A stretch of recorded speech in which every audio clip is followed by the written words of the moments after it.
ആ വിഷയം പരിഹരിക്കാനുള്ള മുൻകൈ ഉണ്ടാവണം. ആളുകൾക്ക് ബുദ്ധിമുട്ടുണ്ടാവരുത്. ഇത് വലിയ പ്രശ്നമാണ്. നമ്മളെല്ലാം അംഗീകരിച്ചിട്ടുണ്ട്.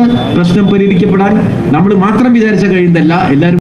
ഗൈസ് നോക്കൂ, മനുഷ്യ വന്യജീവി സംഘർഷവുമായി ബന്ധപ്പെട്ട ഒരു പ്രതികരണം ഇപ്പോൾ നടത്തിയിരിക്കുകയാണ് CPM-ന്റെ പോളിറ്റ് ബ്യൂറോ അംഗമായ വിജയരാഘവൻ. ഗൈസ് നോക്കൂ, മനുഷ്യ വന്യജീവി ആക്രമണവുമായി ബന്ധപ്പെട്ട് ചില രാഷ്ട്രീയവൽക്കരണം നടക്കുന്നു എന്ന പ്രസ്താവനയാണ് അദ്ദേഹം നടത്തിയിരിക്കുന്നത്. ഗൈസ് നോക്കൂ, മനുഷ്യ വന്യജീവി സംഘർഷവുമായി ബന്ധപ്പെട്ട എല്ലാ കാര്യങ്ങളും ബന്ധപ്പെട്ടിരിക്കുന്നത് കേന്ദ്ര ഗവൺമെൻറ്റുമായി ബന്ധപ്പെട്ടതാണ്. വന്യജീവി സമ്പത്തുമായി ബന്ധപ്പെട്ട ഏതൊരു നിയമങ്ങളും നിർമ്മിക്കുവാനും അമെൻമെൻറ്റ് ചെയ്യുവാനുള്ള അധികാരം കേന്ദ്ര സർക്കാരിൻ്റെ കീഴിലാണ്. ഈ കഴിഞ്ഞ ഒരു MP പാർലമെന്റിൽ ചോദിക്കുകയുണ്ടായി, ഈ നിയമത്തിൽ 1972 രൂപീകരിച്ചമായ ഈ നിയമത്തിൽ എന്തെങ്കിലും മാറ്റം വരുത്തുവാനോ ഭേദഗതി വരുത്തുവാനോ കേന്ദ്ര സർക്കാരിൻ്റെ ഉദ്ദേശമുണ്ടോ എന്ന്. അപ്പോൾ 1972 രൂപീകരിച്ച ഈ നിയമത്തിൽ യാതൊരുവിധ മാറ്റവും വരുത്തുവാൻ താല്പര്യമില്ല എന്നുള്ള പ്രഖ്യാപനമാണ് കേന്ദ്ര സർക്കാരിൻ്റെ ഭാഗത്തുനിന്നുണ്ടായത്. നോക്കൂ, കേരളത്തിലെ ഈ ഒരു പൊതുവായ ഒരു സാമൂഹിക പശ്ചാത്തലം എന്ന് പറയുന്നത് കേരളത്തിലെ 14 ജില്ലകളും വനവുമായി ബന്ധപ്പെട്ടോ അല്ലെങ്കിൽ വനവുമായി അതിർത്തി പങ്കിടുന്ന ജില്ലകളാണ്. ഈ ജില്ലകളിലെ ഒന്നാകെയുള്ള ജനങ്ങൾ നേരിടുന്ന ഒരു വിഷയമാണ് വന്യജീവി സംബന്ധമായ ആക്രമണങ്ങളും അതുമായി ബന്ധപ്പെട്ട വിഷയവും.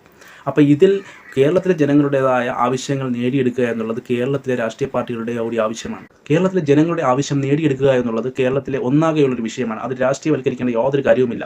അത് കോൺഗ്രസ് ആയാലും BJP ആയാലും കമ്മ്യൂണിസ്റ്റ് ആയാലും എല്ലാവരും കൂടി ഒറ്റക്കെട്ടായി നിന്ന് കേന്ദ്രത്തിലേക്ക് ആവശ്യപ്പെടുക. ഇത് നമ്മുടെ പൊതുവായ ജീവൻ്റെ ജനങ്ങളുടെ ആവശ്യമാണ്, അല്ലെങ്കിൽ ഇത് പൊതുവായ കേരളത്തിൻ്റെതായ ഒരു ആവശ്യമാണ്. ഇതിലൊരു ഭേദഗതിയോ അമെൻമെൻറ്റോ വരുത്തുക എന്നുള്ളത് ഇത് ഒറ്റക്കെട്ടായി നിന്നുകൊണ്ട് കേരളത്തിലെ ജനങ്ങൾ നേടിയെടുക്കുന്നതിലാണ് കേരളത്തിൽ അതിൻ്റെ വിജയം എന്ന്